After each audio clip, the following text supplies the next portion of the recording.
ఇక varicose veins నుండి విముక్తి పొందండి. ఎవిస్ వాస్కులర్ సెంటర్ ఇప్పుడు మన KPHP లో గ్రాండ్ ఓపెనింగ్ ఏప్రిల్ 4వ తేదీన. ఒక విషయం యువత మాట్లాడే మునుపు నేను ఒక విషయం చెప్పాలి మీ అందరికీ. తమిళ్లో ఈ రోజు మేము 3 పార్టీలు కలిసి ఇక్కడికి వచ్చాం, అవునా కాదా? ఎవరి కోసం అని నేను మిమ్మల్ని అడుగుతున్నా.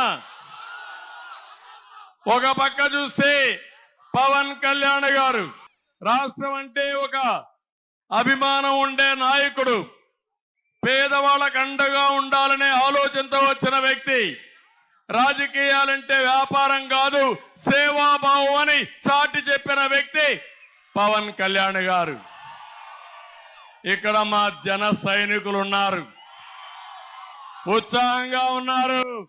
మొట్టమొదటిసారిగా మీరు ఒక్కసారి ఆలోచిస్తే ఆంధ్రప్రదేశ్ రాష్ట్రం నష్టపోతా ఉంది. వైఎస్ఆర్ కాంగ్రెస్ వ్యతిరేక ఓటు చేయకూడదు, అన్ని రాజకీయ పార్టీలు కలిసి పోటీ చేయాలి. ఈ రాష్ట్రాన్ని వైసీపీ విముక్త రాష్ట్రంగా తయారు చేయాలని చెప్పిన వ్యక్తి పవన్ కళ్యాణ్ గారు అని చెప్పి కూడా నేను మీకు తెలియజేస్తున్నా. మీరు ఒకటే గుర్తుపెట్టుకోండి, ఏదో అరెస్ట్ చేసి చంద్రబాబు నాయుడు అరెస్ట్ చేశారు మాకెందుకు అనుకుంటే, నన్ను అరెస్ట్ చేస్తేనే, పవన్ కళ్యాణ్ అరెస్ట్ చేస్తేనే దిక్కు, లేకపోతే మీరు ఒక దిక్కు తమ్ముళ్ళు అని మిమ్మల్ని అడుగుతున్నా. అంటే సామాన్య ప్రజానీకానికి రక్షణ ఉందా అని మిమ్మల్ని అడుగుతున్నా. ఇక్కడ కూడా నేను చెప్తున్నా, పోలీసులు ఇప్పుడు కూడా కేసులు ఎమ్మెల్యేలు చెప్తే ఇష్టానుసారంగా టీడీపీ, బీజేపీ, జేఎస్పీ కార్యకర్తల పైన కేసులు పెడుతున్నారు. నేను ఒకటే చెప్తున్నా, ధర్మం ప్రకారం పనిచేయండి, చట్ట ప్రకారం పనిచేయండి. ఎన్నికలు వచ్చేసాయి, 40 రోజులు కూడా లేదు, 39 రోజులే. ఎక్స్పైర్ అయిపోయిన మెడిసిన్ ఇది. జగన్మోహన్ రెడ్డి పవర్ అయిపోయింది, ఉండదు. ప్రజల్లో తీవ్రమైన వ్యతిరేకత ఉందా లేదా అని మిమ్మల్ని అడుగుతున్నా.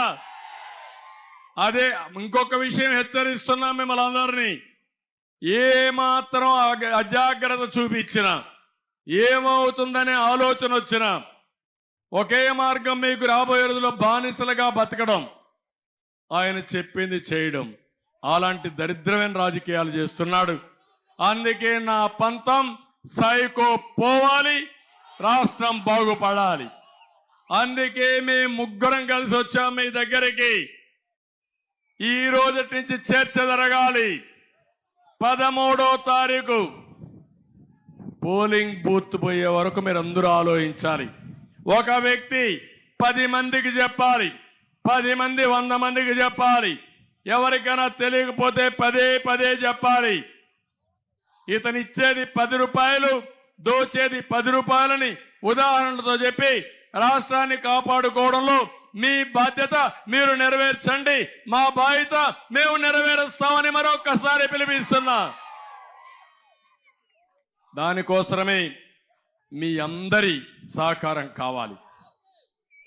ఆ సహకారం చేయమని, మళ్ళీ మేము చేసే కృషి మళ్ళా మీరు ఒక్కసారి ఆలోచించాలని.